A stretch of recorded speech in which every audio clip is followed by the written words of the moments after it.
शिवभक्तीचा हा महासागर देशाच्या कानाकोपऱ्यातून आपल्याला दिसून येतं.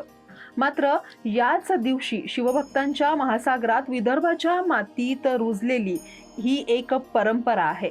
ती म्हणजे नागपूर पासून तर चौरागड पर्यंत चालणाऱ्या त्रिशूल यात्रेची. महाशिवरात्री जवळ आली की नागपूरमध्ये एक वेगळंच वातावरण दिसून येते.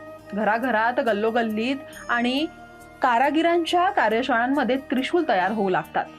लोखंडी त्रिशूल, लाकडी त्रिशूल, काही छोटे तर काही प्रचंड मोठे असे त्रिशूल केवळ धातूंचे नसतात, तर त्यामध्ये असते भाविकांची श्रद्धा, नवस, विश्वास आणि कृतज्ञता समावलेली असते.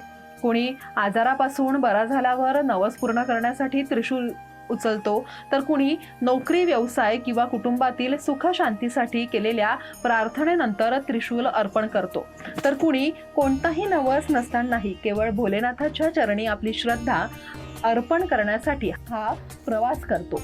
महाशिवरात्रीच्या आसपास नागपूरमधून अनेक शिवभक्त पायी प्रवासाला निघतात. खांद्यावर त्रिशूल, डोक्यावर भगवा, ओठांवर हर हर महादेवचा जयघोष आणि मनात एकच ध्यास, ते म्हणजे चौरागड.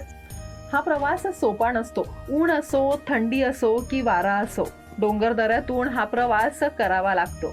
पाय थकतात, शरीर दमून जातं, पण मन मात्र अधिकच मजबूत होतं. हा प्रवास केवळ अंतराचा नाही, तर तो असतो आत्मपरीक्षणाचा.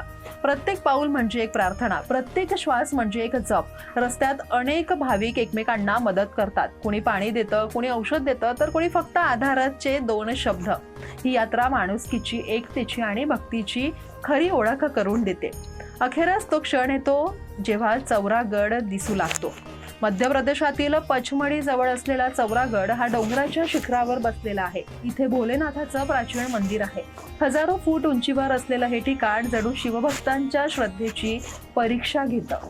नागपूर ते चौरागडचा हा त्रिशूल प्रवास केवळ एक परंपरा नाही, तर तो विश्वासाचा, भक्तीचा आणि आत्मबळाचा मार्ग आहे. भोलेनाथाला काहीच नको, फक्त मनापासून केलेली प्रार्थना आणि प्रामाणिक श्रद्धा. आणि याच श्रद्धेच्या बळावर दरवर्षी हजारो भाविक हा प्रवास सुरू करतात, जी आपल्याला शांत शिकवते, संयम शिकवते आणि सांगते की भोलेनाथ कायमच आपल्या सोबत आहे. हर हर महादेव.